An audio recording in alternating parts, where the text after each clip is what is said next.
Today we've got a fantastic guest, pretty amazing. I couldn't believe that he came on, but we've got Rick Grenell, former Director of National Intelligence and first openly gay cabinet member for any president ever. Thank you so much for coming on today, Rick. Yeah, Robbie, thanks for having me. It's a pleasure to be here. So first thing I wanted to dive into is the peace deals, because I just think that the greatest untold story of this administration is the amazing work that's been done to create peace all across the world. So what can you tell us about how you've been empowered to help, make these peace deals happen, and what the effect globally has been?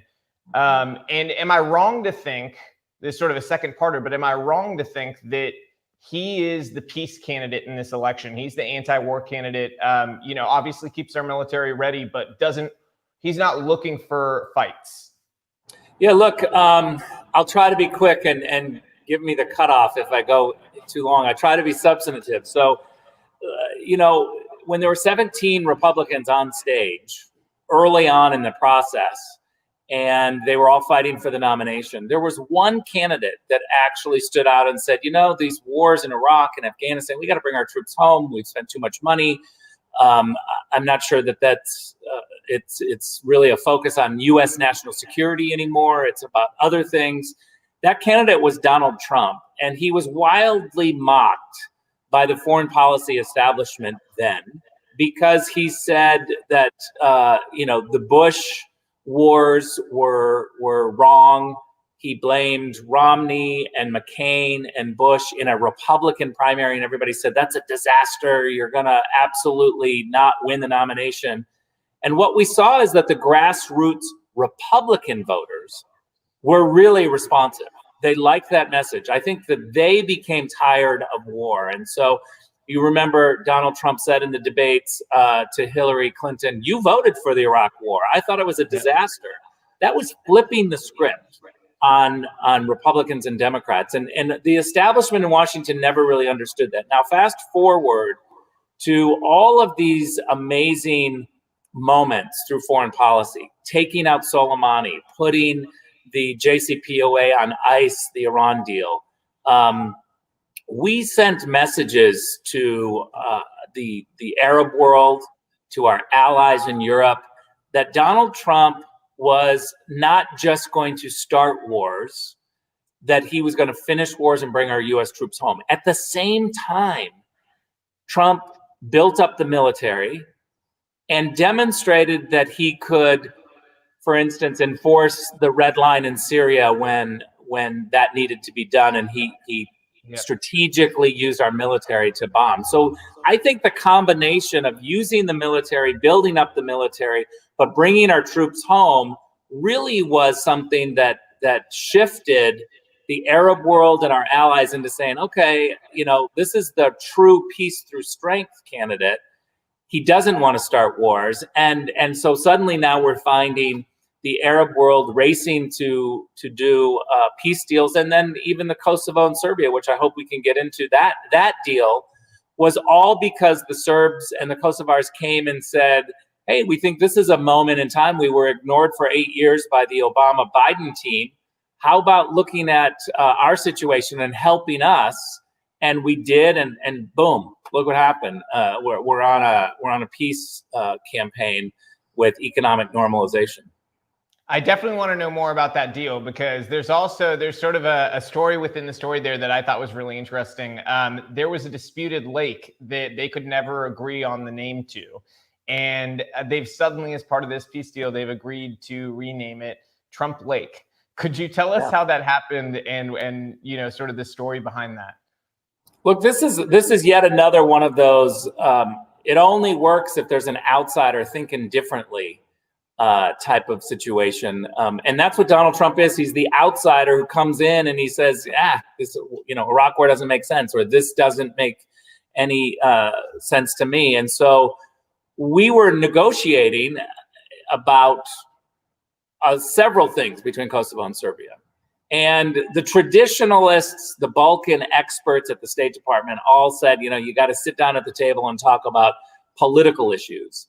And we've been doing that for 21 years and nothing's been done. And so President Trump said, well, go in and start talking about economic normalization. See if you can get things moving in terms of railway agreements and economic development and job creation. And so there was this lake that is largely in Kosovo, but some in Serbia. And each side calls the lake something else. They have a different name. And we decided that this lake was an opportunity for economic development. It wasn't being utilized properly. And so part of the negotiations that I put out there and trying to move us forward on economic development was, could the U.S. Department of Energy send a team of experts, engineers and energy experts, to the lake?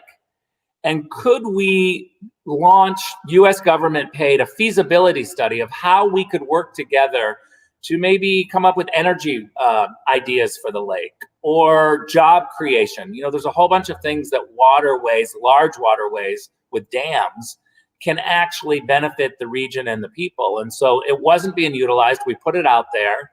Both sides loved the idea of U.S. Department of Energy coming in, and we're talking about job creation. We're getting into details, and both sides say, we can't call the lake what they're calling the lake.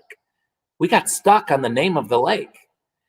And I'm like, wait a minute, we're creating jobs and we're having engineers come in and look at the dam and look at, you know, hydropower and all of these interesting aspects to the lake. And we kept coming back to the name of the lake. The morning of we came to a conclusion the night before. And the conclusion was, we're going to call the lake two names.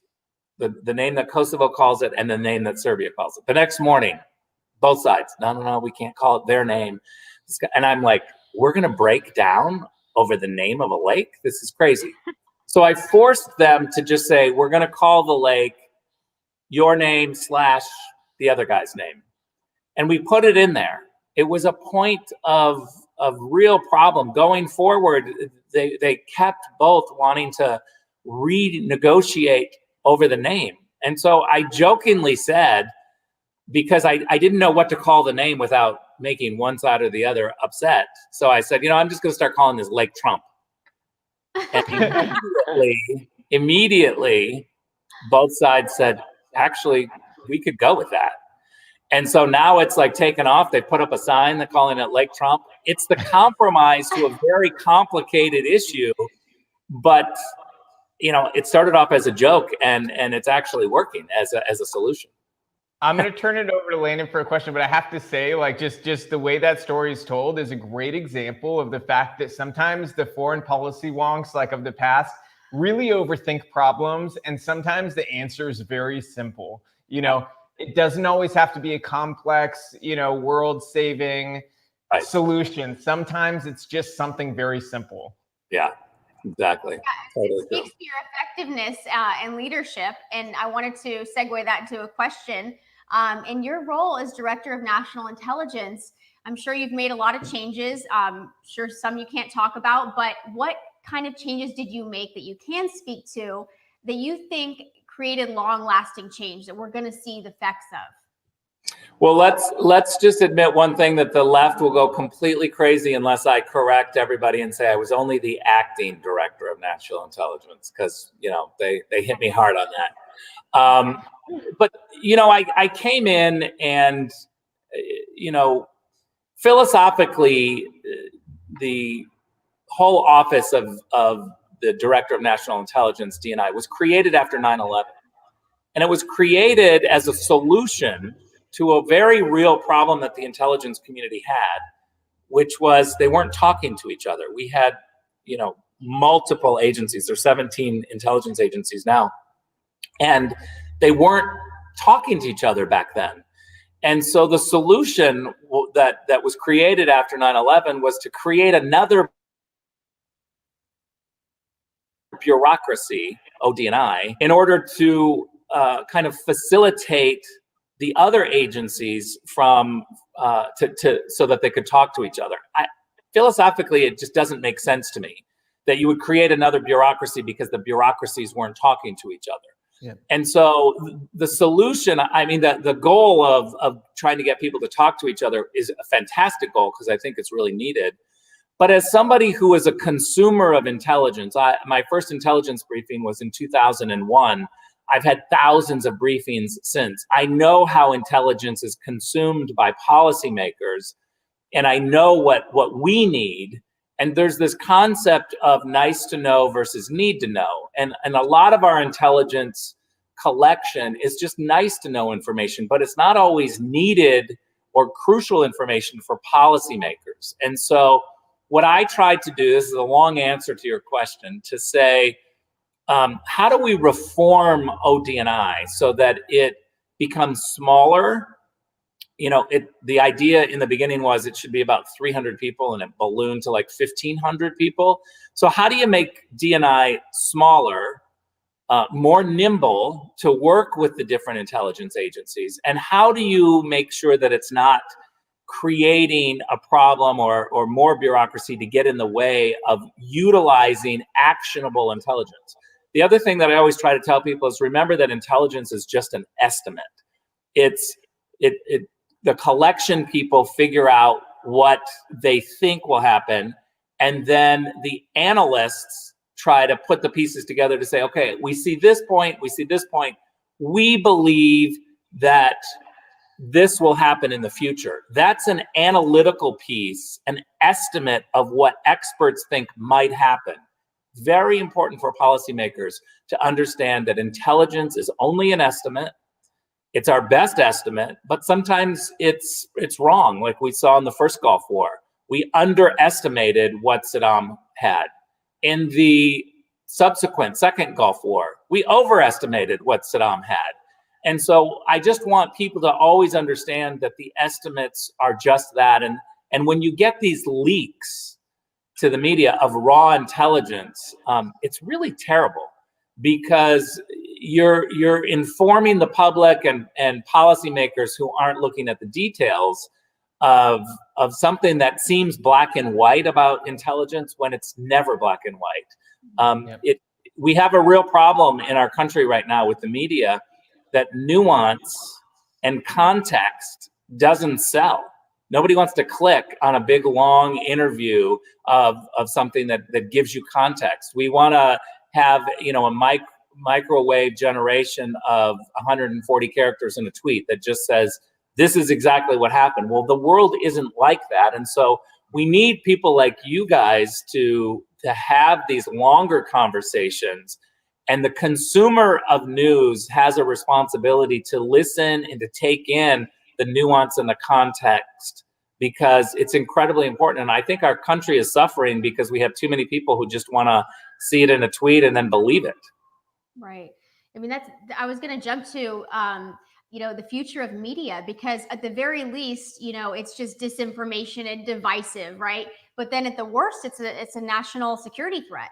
When we have mainstream media outlets breaking news with unverified sources and compromising national security and intelligence. So what do you think the future is of our media, and what can be done to shape that in the right direction? Well, first of all, I think we should say up front that it's not an easy answer, because we've gotten so far down the road of training the consumers of news to just take it quick in a bite. So I would say a couple of things in response to that. One, the responsibility on the consumer to get multiple news sources before making your decision. Don't rely on one. If you're just reading the New York Times, you're getting a partial view of the story. The same is of the Drudge Report or Fox News or whatever it may be, whatever your source is. You have to have multiple sources. That's the first point. The second point is I think the long-term solution is that our academic institutions that train journalists need to do a much better job of going back to the rules of journalism about checking with sources. We now have a whole group of young reporters on Twitter who just sit on Twitter. They repeat, they recycle, they retweet, and they think that's journalism. That's not journalism. They're also historically ignorant.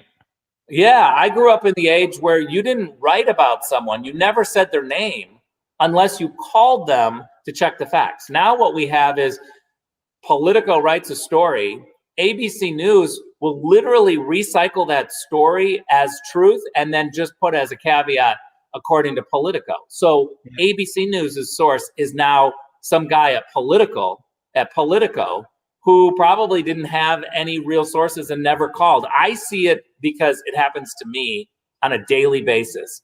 Totally, they take one little nugget of a piece of information, they distort it, it becomes fake, and then somebody runs with it. It's like the game of telephone is what we're having. That's so exactly what I was just thinking. Yes.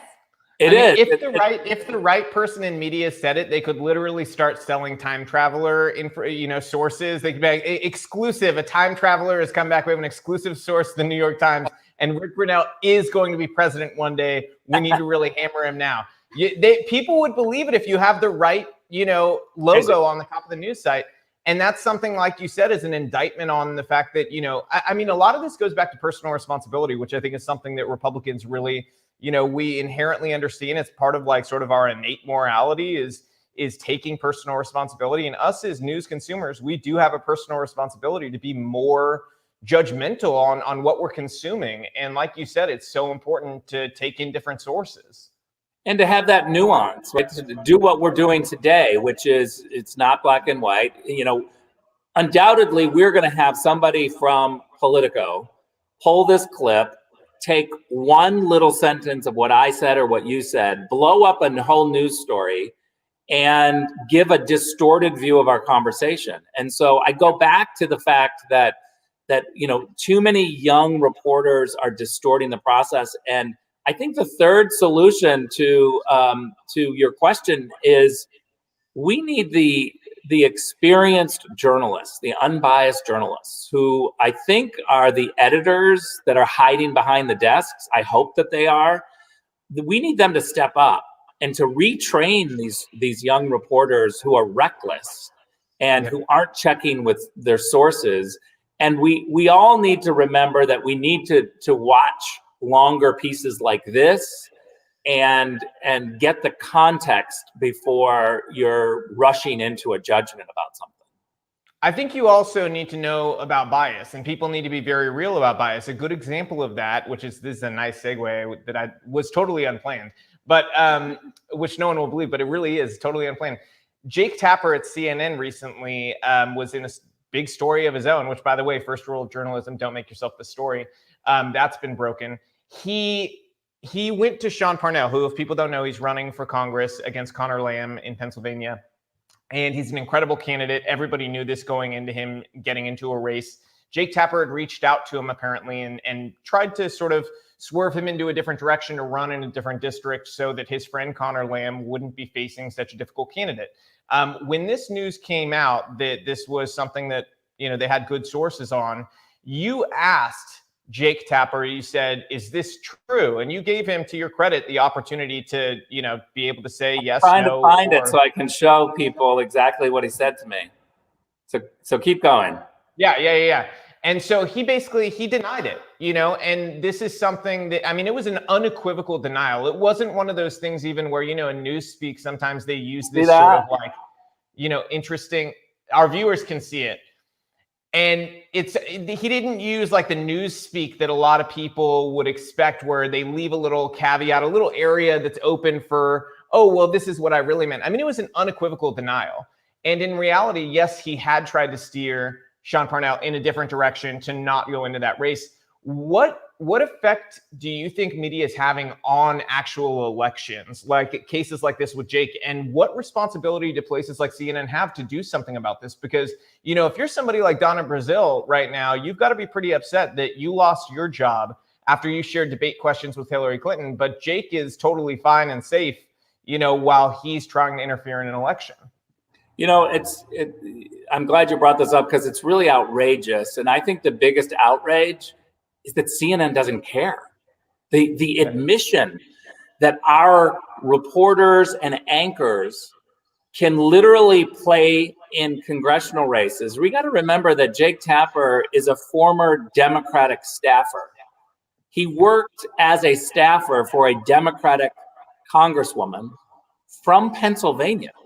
Yeah. And for a gun control group, right? And yeah, and so here's the point is that he started off as a partisan. He now is literally entering the political fray of trying to get the best Republican recruited candidate in a hotly contested district, a swing district in Pennsylvania, which, by the way, let's say the truth. Jake Tapper wanted to have Sean Parnell removed and run in a different seat because Sean Parnell running against Connor Lamb would be a hot race. It would get Republicans out.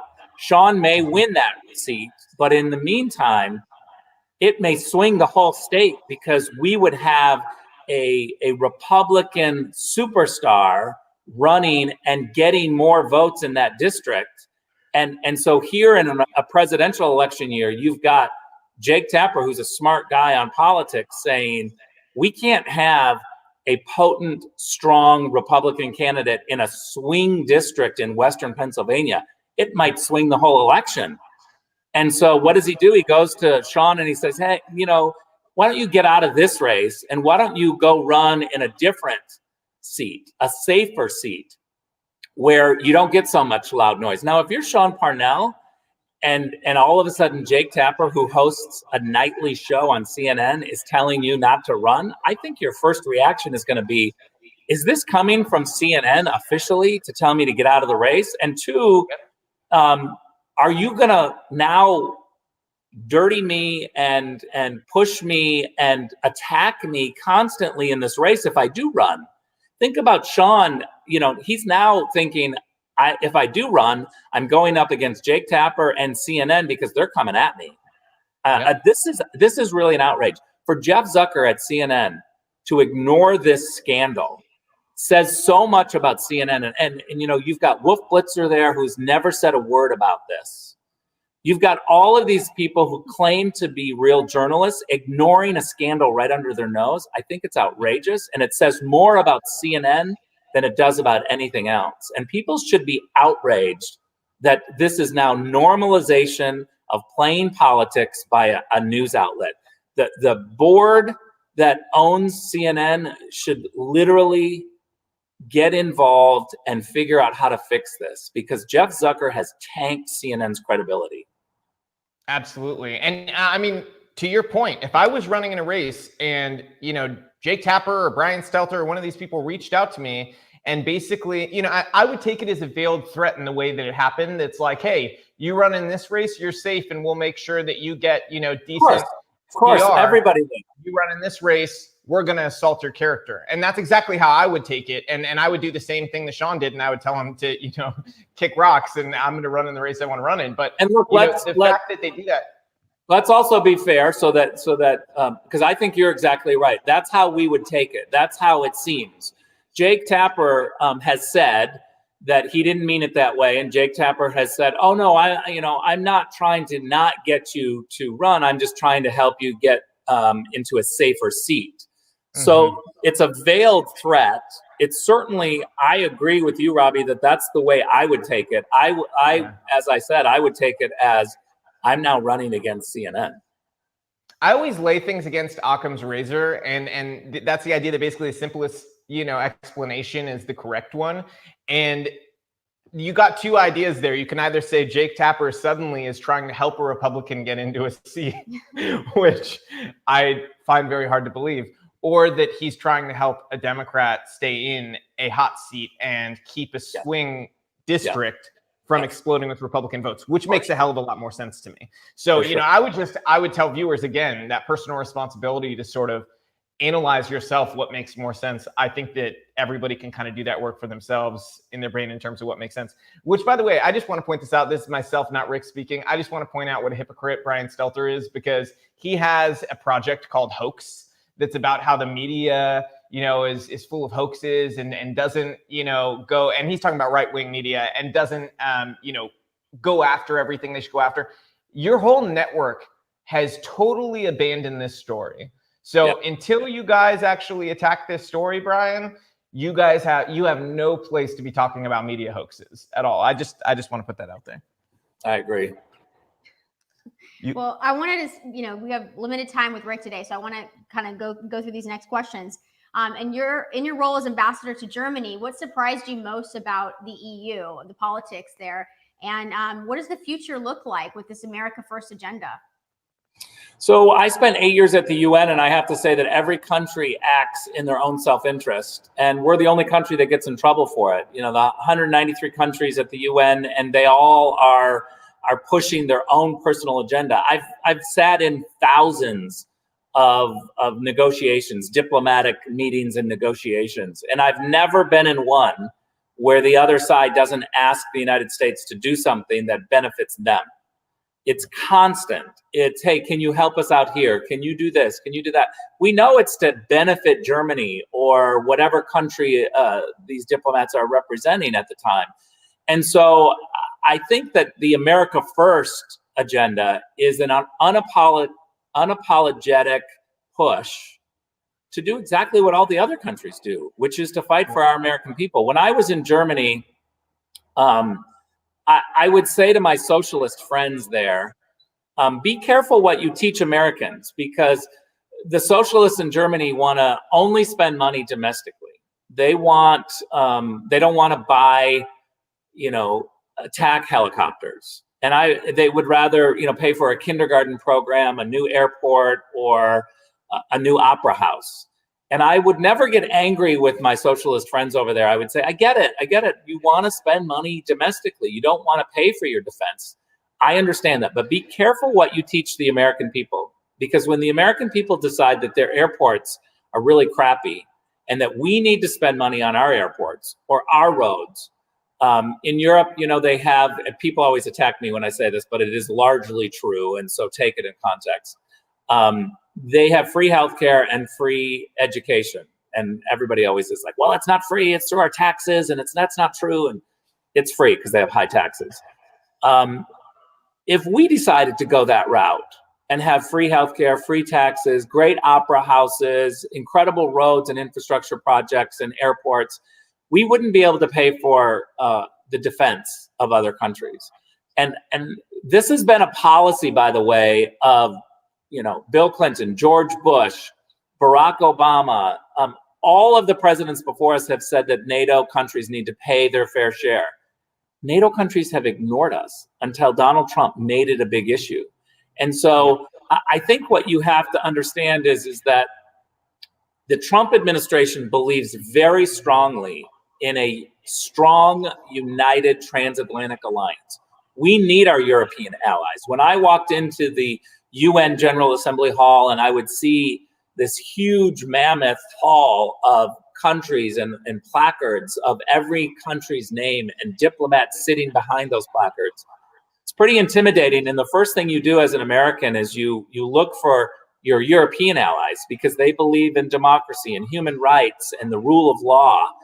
But I think the transatlantic relationship with the Europeans has been on a drift away from capitalism and towards socialism. And so while Europeans governments, I think I want to separate European people and publics from the European governments.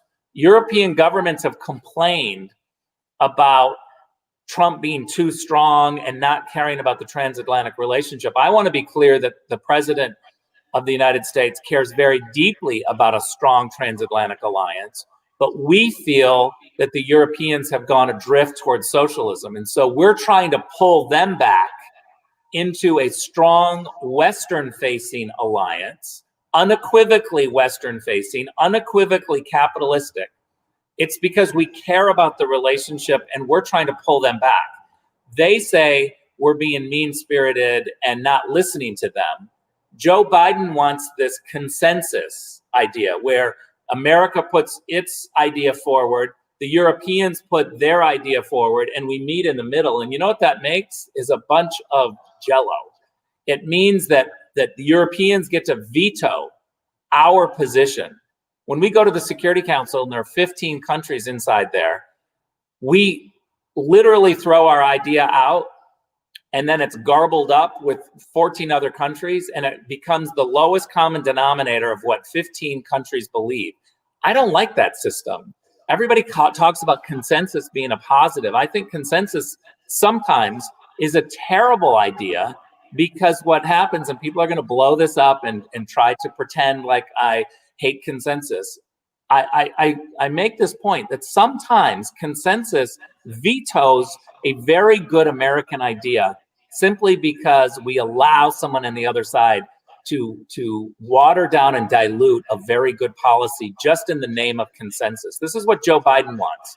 He wants everything to be consensus with the Europeans, which is producing things like the JCPOA, which doesn't work and doesn't stop Iran from getting a nuclear weapon. I think that we need to do what every other country does, which is fight hard for what you believe and what benefits your people, and then create allies, create the coalitions of the willing around your policy, and regional alliances, multilateral approaches according to your policy and what works for you. That's what diplomacy is. The easy way out of diplomacy is just to go and say, okay, what do the Europeans think and what do we think, and let's meet in the middle. I mean, a kindergartner could do that. We don't need good, hard diplomats to fight for your policy if you're just going to realize that consensus meets in the middle all the time. Right. Yep. I do think, like, with presidents, you know, my point of view would be, you can either be adored by the world or you can do the very best thing for America, but you can't do both. The world isn't going to adore you if you're always doing the best thing for America, and that's just reality. And if the whole world adores you, the American people should be worried about why that is. I do want to segue into a bombshell story that just came out last week, that it turns out over 24 cell phones on the Mueller team from the Russia probe just were mysteriously wiped. You had somebody like Andrew Weissman actually had his wiped twice. There was a lawyer, his name, an attorney, James Quarles, who says his phone wiped itself of data without any him having anything to do with it. He just woke up one day and his phone was wiped. I just want to ask you, you know, I know you're not a mathematician, but what do you think the statistical probability of this is? And does it raise any red flags? Look, I really believe that we no longer have a fight between Republicans and Democrats. We have a fight between Washington and the rest of America. This would never happen in the rest of America. This is a uniquely Washington, D.C. story where bureaucrats think they can get away with it because those are the rules of D.C. It's outrageous to think that this happens. We've got to hold people accountable. People need to be prosecuted for these situations. Otherwise, we have the rules, you know, I call it the Nancy Pelosi rule, which is she gets to fly to San Francisco, break the rules, have her hair done. And then when somebody stands up and says, wait a minute, you're not wearing a mask and you're in this place and nobody else can do it, isn't that hypocrisy? She immediately demands an apology from the salon owner for breaking the number one rule of Washington, which is when I break the rules, you stay silent. Yep. And then they blame the other people involved. Right. I mean, well, we're talking about the swamp. You know, that's President Trump's whole, you know, initiative. It really is to clean the swamp. You had a very interesting idea that you were talking to Tucker Carlson about, which was to potentially move all the federal agencies out of D.C. Can you explain to us how that wouldn't necessarily put the swamp then in our neighborhoods, but potentially help rid the swamp? Yeah. Look, we currently have a situation where if you're going to get a job in the federal government, whether it's the Department of Health and Human Services or the Office of Director of National Intelligence or, you know, Department of Agriculture, whatever the federal agency is, they're pulling from a pool of people who live in the DC vicinity, you know, maybe Virginia, maybe a little bit the suburbs of Maryland, but it's the Washington, D.C. facility. Same pool of people getting the same jobs, moving from different department to different departments. The other thing to remember here is that you have to know the website, you have to know somebody, how to get into the system. It's like a racket. To get a job in the federal government, you got to use the right word and you got to be there to get the, you know, interview because you put down that you were the deputy assistant secretary at this or this department and now you want to move up. There's this whole hierarchy and racket of a system of how to get a job. We're only pulling from a pool of people in one little area. And I think that it's really causing distortion, because bureaucrats realize there's so many jobs there. You can keep moving from department to department. You really don't have to do your job. You can outweight the president. And so what I think we have to do is mix up the system and start moving our agencies outside of Washington. Why should Washington have all of the jobs, especially because now what we see is Washington, D.C. is claiming they want to be a state. They think they need statehood. Well, one state shouldn't have all of the federal jobs. And so if Washington, D.C. wants to move to be equal, to be a state, well, then they're going to have to play by the rules of all the other states. And that means not one state gets to have a monopoly on the labor force. They're going to have to diversify their economy. They're going to lose the federal jobs, and we're going to move the agencies outside of Washington, D.C. That's how you play fair. There are consequences to what they're asking for in terms of statehood. Yep. They believe in action with no consequences on the left, in my opinion. I know we may need to let you go soon because you have another interview, but tell us if you need to go right away. I was going to try to slip in though before you go. I can take one more. Okay, so the subsource. This came out also in this last week that basically the FBI knew before Trump was ever in office that the subsource of the Steele Dossier was a suspected Russian spy. Why do you think things like that take so long to reach the public? And what does justice look like when essentially, what this looks like to the public is that they used a group that colluded with a suspected Russian spy, and they used that, the intelligence product they came up with, which we now know is totally bogus, to use that as a basis to spy on the president's team. Can you kind of explain that to us? Yeah, it's a real problem. There's this trick that the intelligence community sometimes uses, and remember, I'm going to emphasize I said sometimes. So for all the people who are going to hit me hard on this, the trick is that you take information that you don't like and you classify it. Therefore, the public never gets to see it. And if you're asked about it or there's a request to share the information, you get to say, well, that's classified and I can't share it. What I tried to do as the acting director of national intelligence is to look at that information with critical eyes. As a consumer of intelligence, I would look to say, is this information that contains our source, an ongoing source that we don't want to out because we're getting good information from this source? So then you would protect it. Or is this pointing to the way we collect the information, the program, what we call the method? If it's a source or a method that would prohibit us from getting future information, then we keep it classified. If it's not an active source or active method of getting information, then we have to lean forward on the transparency question. Transparency is not political. Transparency is something that outside of Washington, people demand and want to see.